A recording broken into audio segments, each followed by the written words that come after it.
महिला र पुरुषलाई ईश्वरले एकअर्काबाट फरक बनाउनु भएको छ। महिला र पुरुषको सोच्ने, सञ्चार गर्ने, छनौट गर्ने, व्यवस्थापन गर्ने, प्राथमिकता दिने यस्ता कुराहरू सबै फरक हुन्छ। फरक हामी यसरी बुझ्न सक्छौँ कि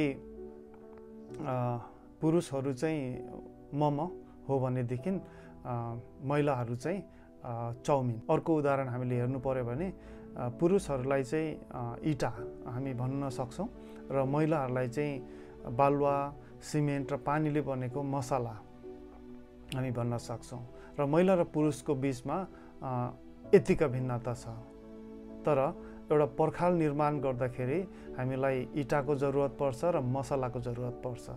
र इँटा र मसला जब त्यो एकअर्कासँग मिल्छ तब पर्खाल निर्माण हुन्छ। त्यसरी नै हामी एकअर्काको यो भिन्नतालाई चाहिँ यो मसला र इँटा जस्तो एकअर्काको परिपूरकको रूपमा हामी ल्याउँ भनेदेखि चाहिँ यसले चाहिँ हाम्रो परिवारहरू निर्माण हुनका लागि हामीलाई सहायता पुर्याउँछ। तर दुर्भाग्यवश आजको सन्दर्भमा यी जुन व्यक्तिगत भिन्नताहरू छ नि, यी भिन्नताहरू नै श्रीमान र श्रीमतीको बीचको झगडाको कारण बनेको छ। किनभने हामी चाहिँ यो एकअर्काको भिन्नतालाई स्वीकार्ने अनि यो भिन्नतालाई चाहिँ परिपूरकको रूपमा लिने भन्दा पनि हामी चाहिँ एकअर्कालाई परिवर्तन गर्नका लागि हाम्रो समय र ऊर्जा खर्च गरिरहेको हुन्छौँ।